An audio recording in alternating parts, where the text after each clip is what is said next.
I'm Sam. And I'm Jackson, and this is Your Press Release. So welcome to today's episode of Your Press Release. Today we have the pleasure of having on with us Damon Roberts. Damon Roberts founded Acute Wealth Advisors in 2001 with the goal of helping individuals prepare for and enjoy their retirement years. As an investment advisor representative and licensed insurance producer, Damon has worked with clients for nearly 2 decades to create financial solutions that encompass tax optimization, estate management, and Social Security maximization. Damon has educated thousands of seniors about retirement and feels strongly about helping people help themselves. This passion for educating has led him to give back through a 501c3 nonprofit organization called the Foundation for Financial Education, which is focused on educating communities about relevant financial issues. Damon also has a Bachelor of Science from Brigham Young University and a master's degree from Arizona State University. Finally, Damon and his wife Danielle have 9 wonderful children, and they enjoy being a part of all their many activities. Their favorite place on earth is Lake Powell. Also, as a personal note, I know Damon very well. He's been a wonderful mentor and guide to me, and also has helped my family and I make some wonderful investments. And so I'm very, very excited to have him on the show today, and hope everybody does as well. Thanks for having me, Sam and Jackson. It's fun to be here. We are glad you're here. I'm sure we have a lot we'll ask. That was quite the bio. That's, I think, the second time I'm hearing it now. Sam read it to me right before you entered our video chat. Where would you like to start with how you decided to create that bio for yourself? Obviously, you didn't have that in mind, but can you walk us through what was the first step in making that journey to create all that? I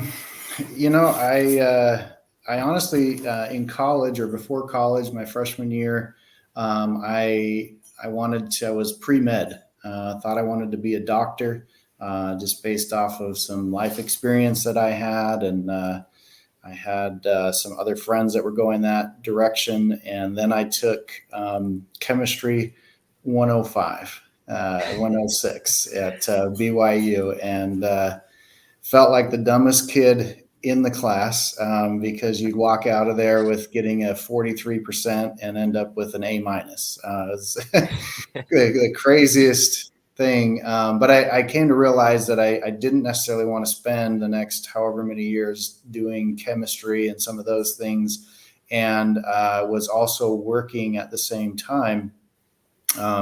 Before I served a mission for the Church of Jesus Christ of Latter-day Saints. And before that mission and after my mission, worked a lot in sales, talking to people, and realized that I really enjoyed sales. I really enjoyed entrepreneurialism, and my dad always worked for himself. And so that was more appealing to me than going down the medical school route. And so I changed directions, got a degree in psychology, and then kind of have always, I went to work for somebody right out of college briefly, but then started my own business within 2 years of getting out of college, again, just because I really enjoyed making my own way and creating new things, and being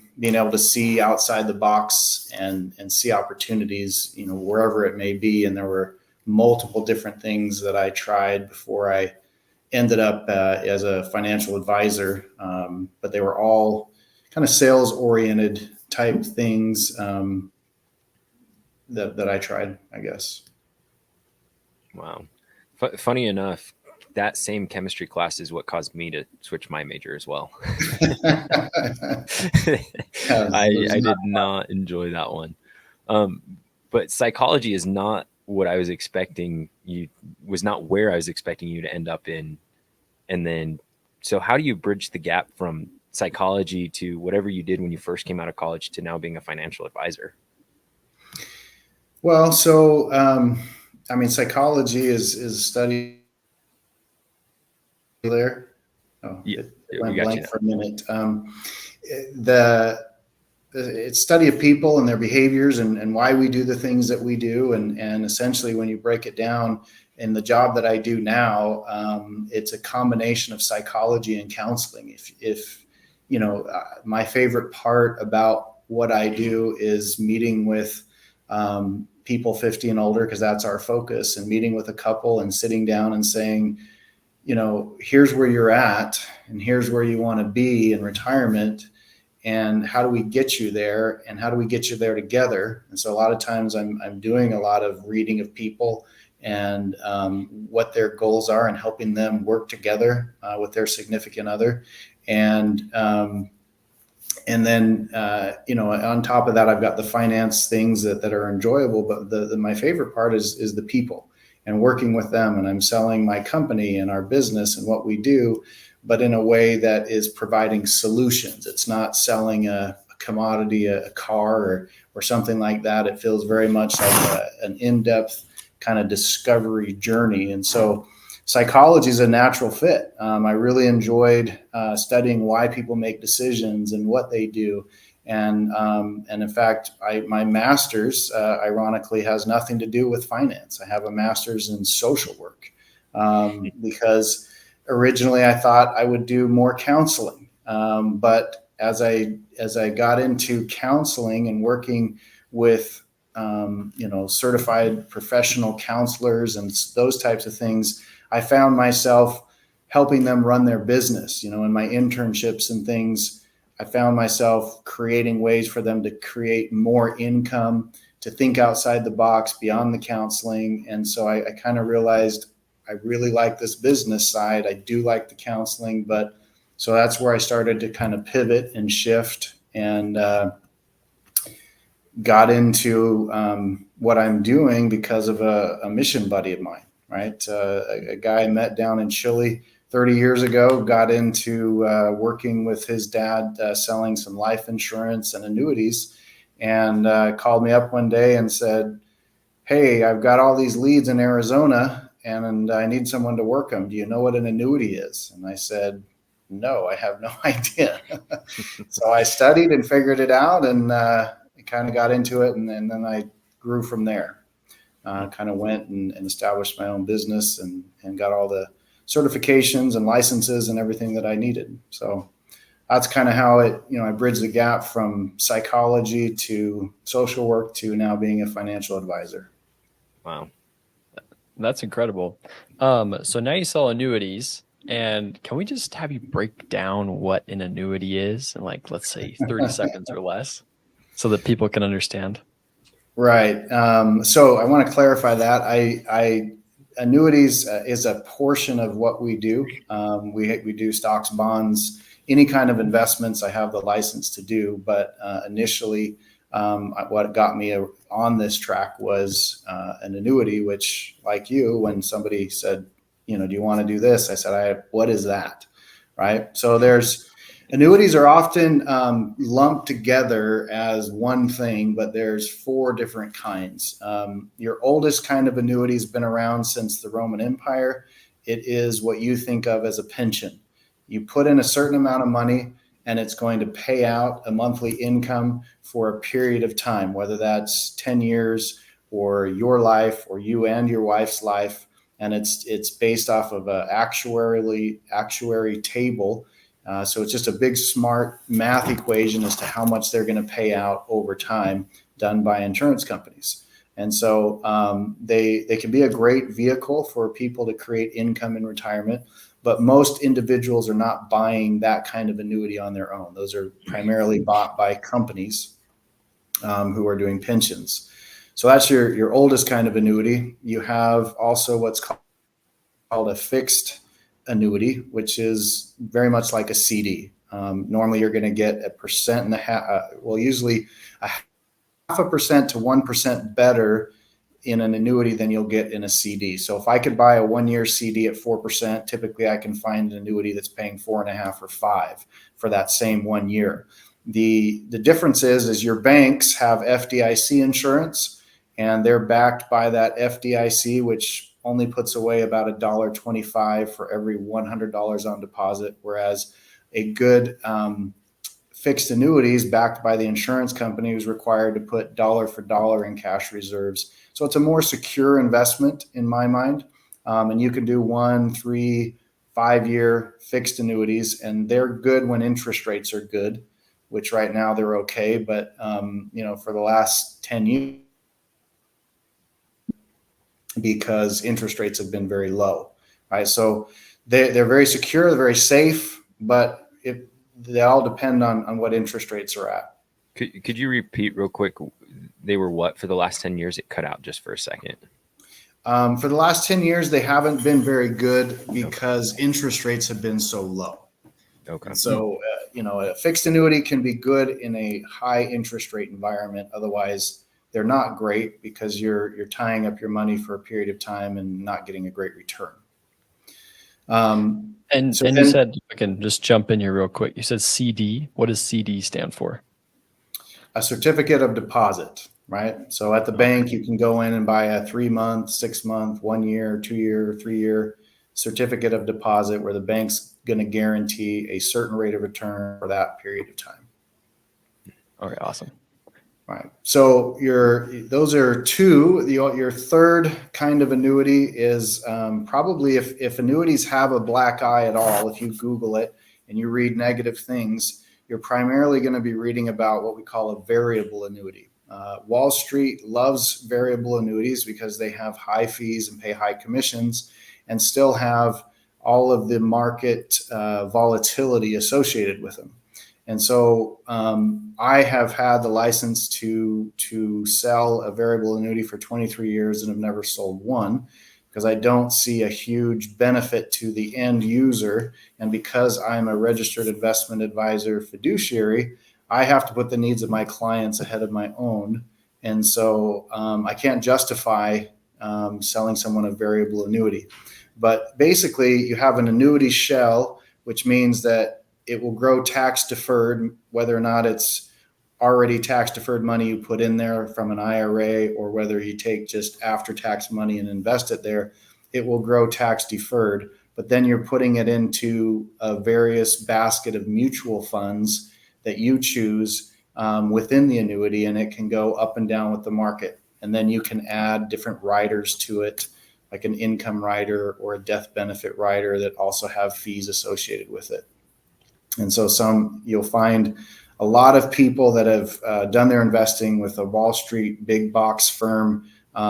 They might have these variable annuities. And I love finding those because those are easy clients to convert to come over to me because I can show them how much they're wasting in fees. So then we've normally, whoops.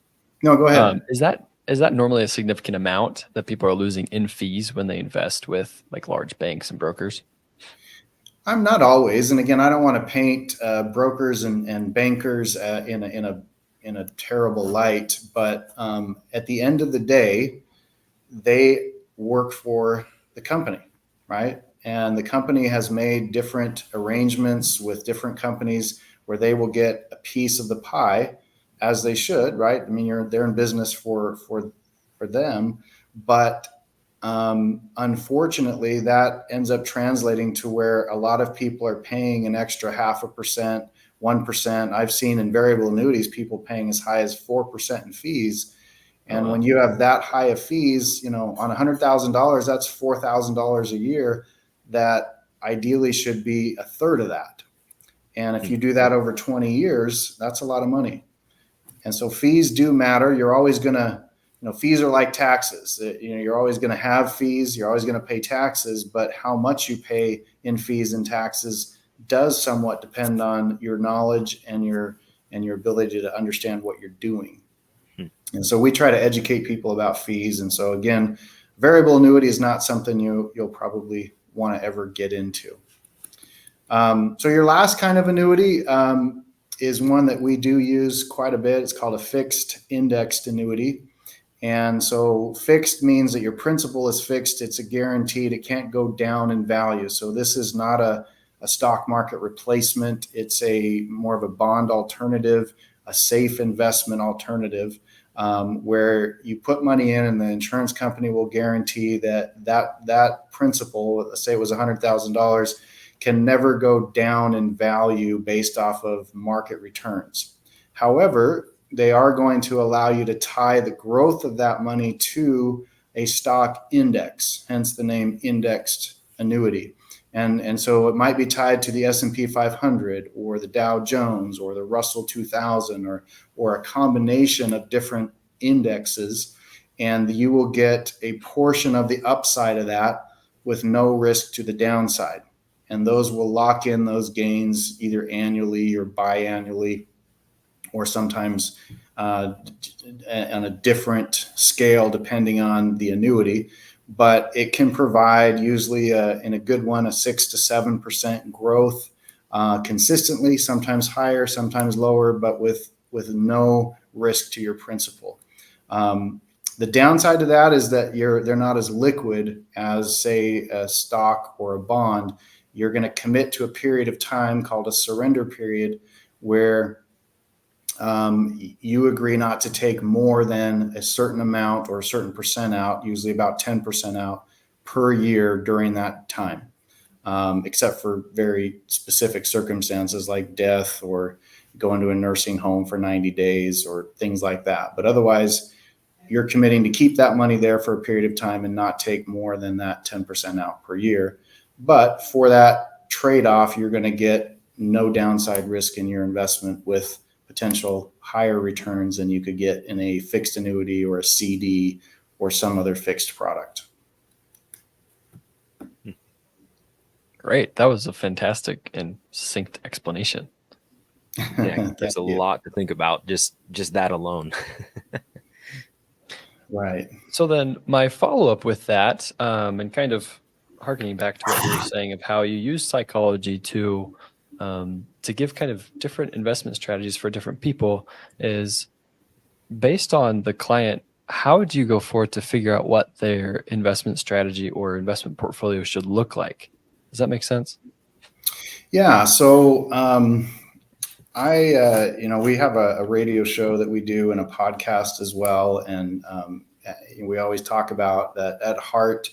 We're really educators, because I believe that no matter how much you pay someone to manage your money or to help you with retirement or to help you with your health, or you can apply that to anything, nobody cares more than you do about your own financial health, about your own physical health, or about your own future. And so as an advisor, to me, educating people is really important so that they can make good decisions about what they're going to do in the future. So when someone comes in and meets with us, what I'm spending the first hour or so doing, or that first appointment, is asking them questions about what's important to them. What does their life look like? What does their income look like? What is their expenses? What are their goals when they get to retirement? What kind of income do they want? What kind of lifestyle do they want? And getting answers to all of those questions then helps us determine, okay, here's what the resources that you have. And we'll then usually run some reports that will help them, that will kind of peel back the layers and help them see the good and the bad of where they currently sit. Do they like the risk that they currently are taking? Are they happy with the returns? Do they like and see how much they're paying in fees? What about the tax implications to what they're doing? When they then can understand that in a way that is very, not way above their head, where you can talk at the level that they're at, then their eyes open and people can say, oh, I didn't realize I was paying this much in fees. I didn't realize I was taking this amount of risk, and I'm not comfortable with what that would mean when the market turns down, because we all know it will at some point. It's just a matter of, am I comfortable with how much I could lose at that time for the potential upside? And so, that's kind of how we will start to assess how to build out a plan for different people based on the answers they're giving us and helping them understand the good and the bad of where they sit. Because one person might be very comfortable with a moderate level of risk, while someone else the same age might be comfortable with a lot more risk and might have good reason to take more risk because their income that's coming from guaranteed sources might totally meet all of their financial needs. And so their nest egg is just for the fun stuff, whereas someone else might need to have that nest egg provide monthly income every month. And so if it loses a whole bunch, that's going to significantly affect the longevity of their income. And so you have to make different choices. But you have to start with education to help either one of those people understand where they sit, so then they can make good decisions going forward. That's really cool. Yeah, it really is. What on average for someone who's that ideal listener that Sam kind of introduced at the beginning, someone who is a go-getter trying to do something on their own and build up success, whether they're young or not, what's kind of the ideal place to start on this journey? Is there a template you use for someone in that position? I mean, it definitely sounds like you try to get as individualistic as you can, but where's your go-to to start someone in that position who really is just trying to accomplish a whole lot in their career and in their life? There's a lot of ways to get where you're going. Obviously, to me, I believe in education. I have an undergraduate and a master's that you could argue have nothing to do with, nor did I need to have in order to do what I do. The licenses I have, I could get without a bachelor's or a master's. Mm-hmm. However, what I learned in going through that process of getting an education, a bachelor's degree and a master's, is, I believe, invaluable, right? The things that I learned and I use and I draw upon that experience all the time to help me in my current profession. And there's a lot of applicable skills. So, but I also have one of my best friends who does the same thing I do, who doesn't have a master's or a bachelor's degree and is extremely smart, right? And he's gone a different route of doing it, but he's taken the time to educate himself along the way in other ways. So I don't believe that there's one way for someone to get to the end goal. I do believe that whoever you are, the more time you can spend educating yourself about what you want to do and where you want to go, and being around people that have successful skill sets that can help you learn to think in ways and get outside of your comfort zone and push yourself to do that, and not only do it, but learn to enjoy it. Then you will grow and you'll continue to climb and become more and more so than someone who's just there's one way to do this. And if I get a bachelor's degree, then I can do this and then I can do that. Well, in today's day and age, I think there's a lot of ways to do things, but being invested in yourself and being willing to get outside of your comfort zone and try new things and talk to people who have a different way of thinking about your specific career choice is going to help you in a lot of ways. So, again, education in one way or the other, I think, is what it comes down to. Yeah. No, that's so. What I'm hearing is that you're saying we need to go out and become educated in something that is interesting to us, kind of like what you did with first psychology and then social work. And then as you're going along, once you find other things, you might find hidden talents like you with running people's businesses, creating greater income. And then from that, you can then begin to learn and educate yourself about what you find that is interesting at that point. So then if it's finances, if it's the next things, and you're like, okay, I'm just going to learn all that I can about these fields to then determine if it's something that I want to do. Is that right? Yeah, I think so. And not be afraid to, as you get further into that, to realize that, oh, maybe I don't love what I thought I was going to love and do, but not feel like I wasted all this time, because all of that's still valuable, and you can shift and pivot to do different things and still draw upon that experience in whatever field you are. I mean, I've got friends that are doctors that work in the business field. I have, businessmen that are running dental practices and never went to dental school. It really doesn't matter, other than figuring out what you're good at and learning to be able to communicate the things you're good at to others and network enough with people so that you can open doors for yourself. Yeah. What a great answer. That's kind of exactly what we're looking to do here with this podcast is talk to as many people as we can, learn as much as we can from them, and just expand kind of our opportunities. Of course, our knowledge will grow as we do that. But like you said, that alone is going to open doors. The more people you talk to and can express yourself to and learn from, now all of a sudden you have as many doors as are becoming available to you as the effort you're willing to put in. Right. I would agree with that. So then let's look at it this way. Damon, if you were to go back and start over from a financial perspective, how would you start? How would you do it differently?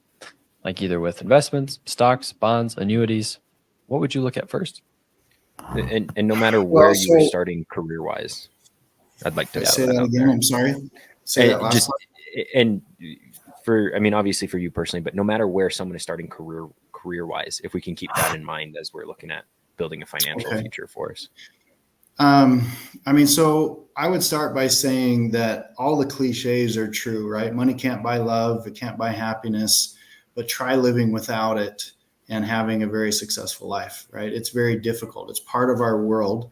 And so the more you can understand it and make it work for you, the happier you will be, because you'll be able to focus on the things you want to focus on, not just on, I've got to eat today, right? In psychology or counseling, they tell you that if somebody can't feed themselves that day, you're not going to teach them about, how to run a business if they're not eating, right? So in our culture, unfortunately, we don't do a great job of educating ourselves about financial issues. And so the more classes a young person can take, the more books you can read, the more podcasts you can listen to that educate about financial things, whether it's, what kind of life insurance I should be buying, or whether I should be buying it at all, or to how do I invest at a young age and should I be investing, are all very important, because, the market in and of itself is the greatest vehicle for growth. But you have to give it time,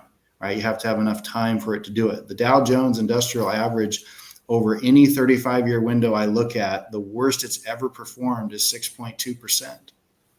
Right? That's not a bad worst case scenario investment, right, on average. So I would say for young people, realizing that, you are young, and don't get caught in the trap of thinking, I'm going to do that when I have more money. If you can't learn to live on whatever budget you have right now and save, you're probably never going to do it. And so creating a habit of figuring out a way to save a percentage of what you make every year from when you're young would be very smart. And then figuring out that taxes and compound interest matter, right? So a Roth IRA really was not much of a thing when I was your guys' age. I wish I would have understood the power of that. And I would put every dollar I had in investments first into a Roth IRA, especially at the beginning of my career when I wasn't making as much. And so my marginal tax brackets were low. And so if I deferred the tax on what would be a 12% tax for later, right, when I would, versus paying that tax at 12% and having it grow tax-free for 20 years, I'm going to get a way better result letting it grow tax-free over that time, because when I then take it out, I get to keep every penny and not give any to Uncle Sam.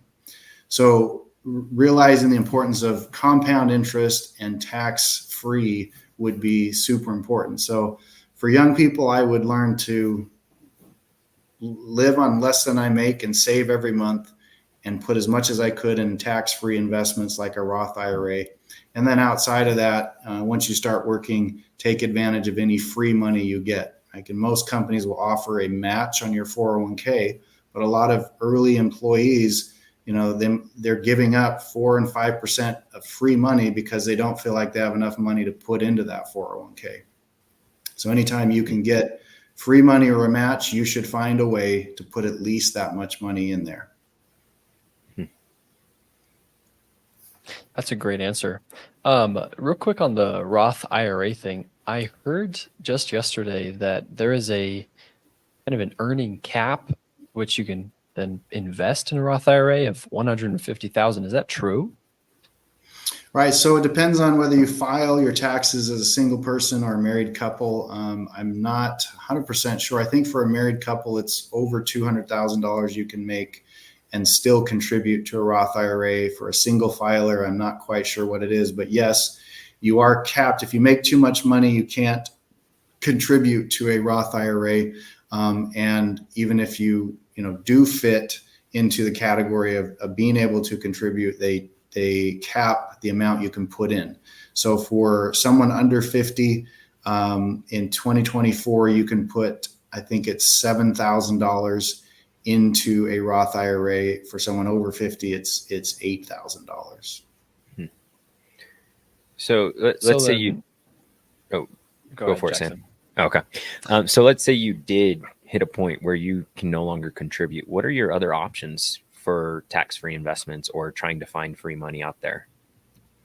So if you're making too much, you can do what's called a backdoor Roth contribution. So you can contribute to your traditional IRA and then within the same year, then convert it to Roth. And it's the same thing as if you were to contribute directly to the Roth. It's the same tax implications there. So that's one thing you could do.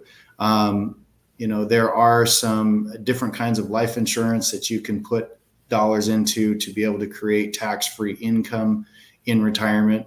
But that's something that's like a jumbo jet airplane. It's going to need a long runway. It's not something you're going to put into and have it, provide tax-free income the next year. It's going to take quite a number of years to let that work properly for you, but wouldn't also be the first place I would do that.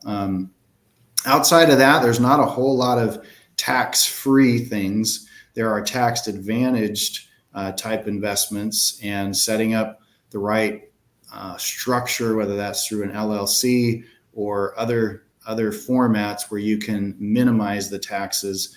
And some of that depends on, again, what's happening with the current tax environment and the laws.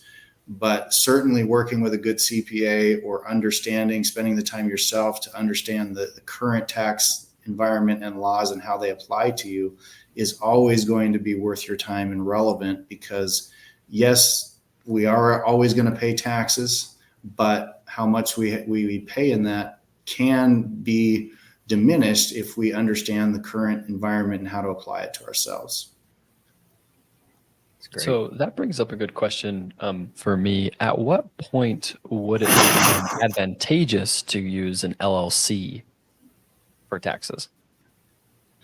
If you have some kind of a business, right? You can't just create an LLC for no reason. You've got to have a business that, even if it's not a profitable business, it can be something where you have some tax deductions. I mean, you can't have an LLC that's not profitable for years and years and years in a row, but you can create an LLC that can create some ability for you to pay for your mileage on your car that you're doing, your internet, your cell phone, some of these things that you normally would not be able to write off, or if you were trying to itemize, would not add up to more than your standard deduction, and so therefore would do you no good. Having an LLC can give you the kind of the benefits of both worlds, and that you can deduct those things and then have it roll into your personal taxes and still get the standard deduction and pay less taxes. So if you have a business interest, that's a good time to look at setting up an LLC, and then there's further implications depending on how you want that to be taxed, whether you do an S corp filing or a C corp filing, which would be, the further part of that question would probably be better directed at a CPA than to me. So. Okay, thank you. Yeah.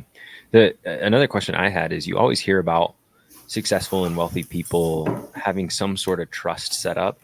What can you tell us about trusts, how they function, and when is a good time to start looking at that? So it cut out for me. I missed the question. Oh, no worries. So I said, you often hear about successful and wealthy people having various forms of trusts and trust funds set up. What can you tell us about trusts and when it's a good idea to start looking at that as something you want to do personally?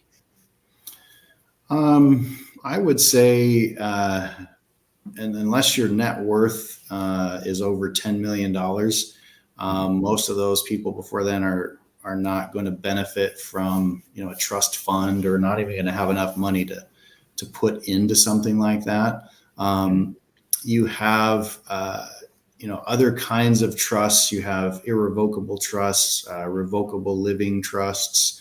These are all estate planning vehicles that are used to transfer wealth and to transfer assets without having probate or getting the state and attorneys involved with settling an estate. So, setting up a trust, those kind of trusts, typically people are not going to do until they have, they've gotten married or they have an estate to worry about, right? To have some net worth that is worth trying to protect and to pass on to somebody.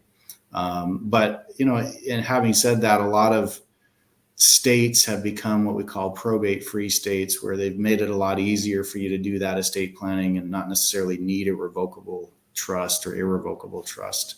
But certainly as your net worth climbs, you're going to want to create an estate plan that protects what you've worked hard to amass in case of an emergency or an accident or something that happens, so that you can get those assets to your family in a way that's cost effective, that doesn't involve a lot of extra taxes or attorney's fees and things like that.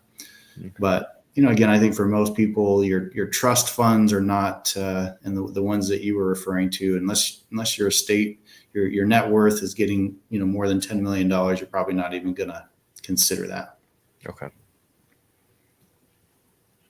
So I kind of want to switch gears just a little bit here, and I wanted to ask you, what are some of the best investments that you've personally made or seen, or even just some of the most exciting or most interesting investments that you've been able to encounter throughout your career?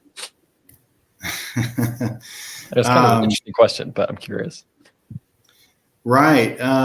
Well, so our focus has always been working with people at the tail end of their careers and getting into retirement. And so as a rule, we're trying to really have conservative type investments. So we're not out there trying to find the one that's going to be a 100 to 200%, 10x return type of thing for our investments, because the stage of life that our clients are at, they're just not looking for that type of thing.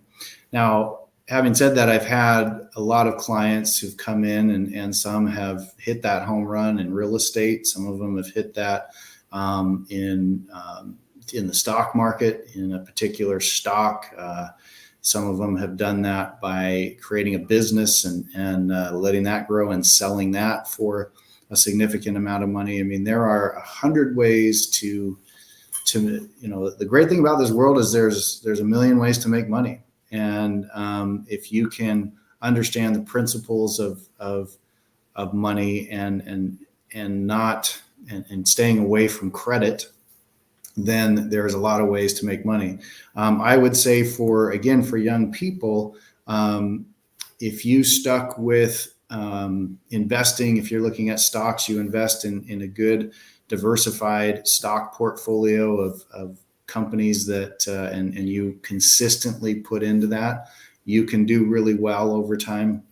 Investing in index funds, like investing directly in the S&P 500 or things like that can be a very good idea. If you get a job and you've got income and you can be the person to, even if you're single, to buy that home and rent it to your friends and do those types of things and start to create equity at a young age, you're going to be way ahead of the game as well. I think I bought my first house 6 months after I got married, and most of my family asked me why the heck I was doing that. I thought I was crazy. Why would I want to take that on? But through college and working, and by the time I left, I had built, $30,000-$40,000 of equity in something that now I could then turn around and buy a home where, had I not done that, I would be starting way back here.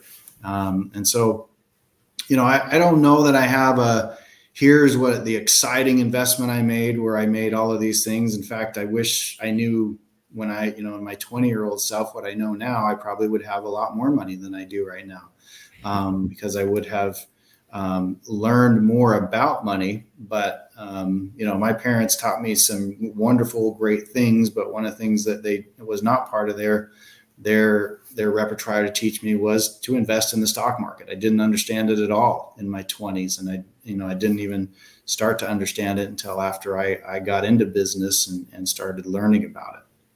So you guys are ahead of the game by looking at this and being interested. Yeah.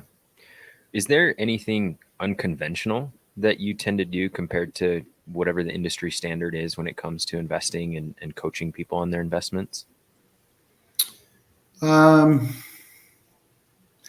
I don't know that I would say unconventional because, again, we're trying to build our practice around creating stability and consistency.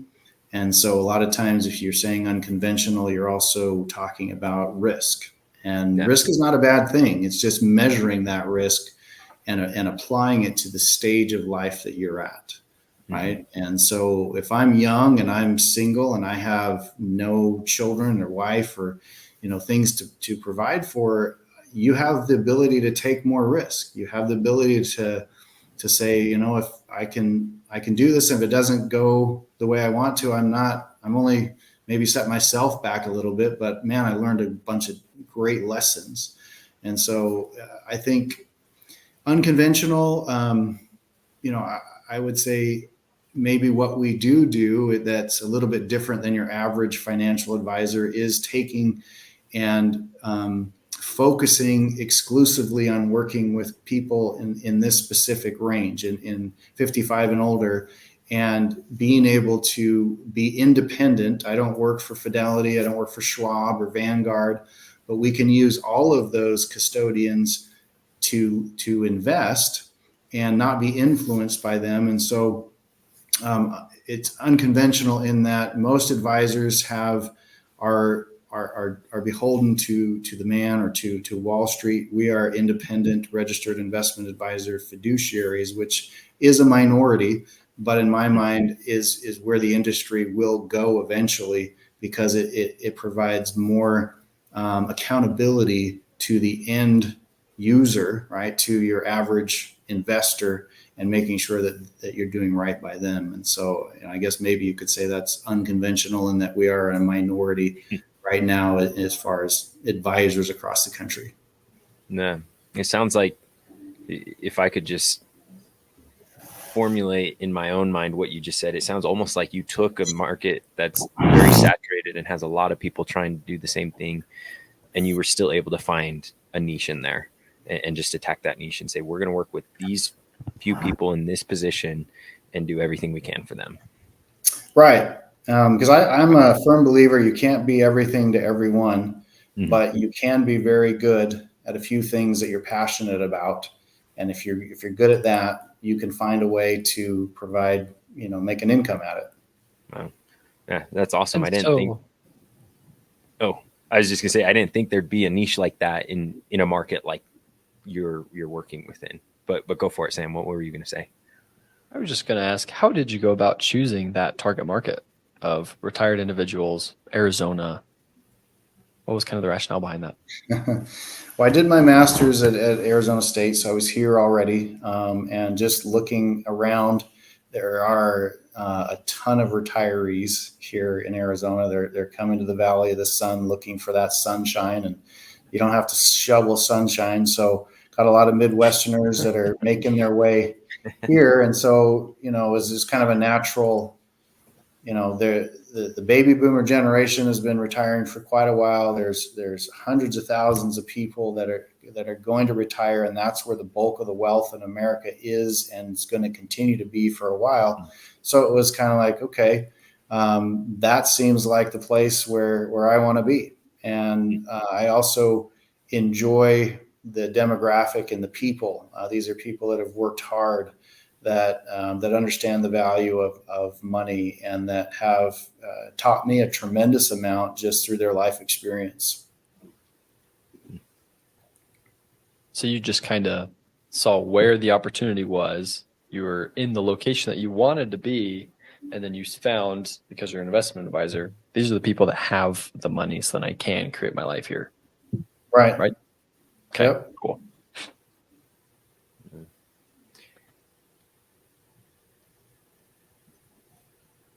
What are those? Did you freeze up, Jackson? No, I was about to say something, and then I just completely lost where I was going with it. So I was hoping someone would jump in with a question. Sorry, my screen looked like it froze up on you. So no worries. Yours looked like it froze up on me too. So maybe there was a freeze while I was thinking. So I'll ask a question here. Damon, what do you think in our last couple of minutes is most critical for people to know about finance and investment? Most critical. I think that being proactive and creating and understanding how to invest and what's appropriate for your stage of life is really key. I think a lot of people make decisions on emotion. They hear somebody and they get FOMO. Oh, this person invested in Apple and they're done so well. I better go get me some Apple, right? Or this person just bought a house, and so maybe I need to buy a house. But, getting advice and making decisions based off of hearsay of what somebody did who may or may not even know what they're doing. And by the way, we typically only share our successes. We don't share the failures that we have. And so educating yourself about finance is probably the most important thing you could do so that you make good decisions about your finances, because you're always going to have to deal with it no matter what career you go into. But taking control of your own financial world and your own investments at an early age, you're going to be way better off than 90% of the people. So do you have a recommendation on what some of the best resources a young person or even an old person could go to and say, how do I educate myself? What do I learn to figure this out? Well, in today's day and age, there's so many resources, right? There's YouTube channels, there's podcasts that are very good. A lot of them are free resources. Yahoo Finance, Google Finance are great places to go and play around. There's a lot of free information and good information you can gather there by just looking at different mutual funds or different stocks and going on Yahoo Finance and plugging that stock in and just start looking at things. What's the history of the performance? What's your expense ratio on this fund or that fund? All that's free information. And it just takes being curious about going to those places and spending some time. And again, it may not be what you love, right? But there's no way around money in your life. And without it, it's hard to do the things you want to do. And so if you can motivate yourself enough to do that education, to be curious enough to go to and just spend some time listening to a podcast, or there's some great books. There's, I think early on, I think I read The Millionaire Next Door. Robert Kiyosaki had some good books. Just anything I could pick up and read. I voraciously did that. I mean, yes, I do work in finance, but early on I was doing it because I didn't want to have to worry about debt, and I wanted to be financially free enough to pursue the things that brought me joy in my life, in and outside of work. So really just anything we can get our hands on. Yeah, I think so. That's great. I think right there at the end, you brought up something that I do want to ask about, which is how are you able to balance kind of your career with your personal life? Like obviously in your bio, we talked about you have 9 kids, your favorite places like Powell, and I know that you have lots of hobbies and things that you enjoy. So how are you able to make time for all of it?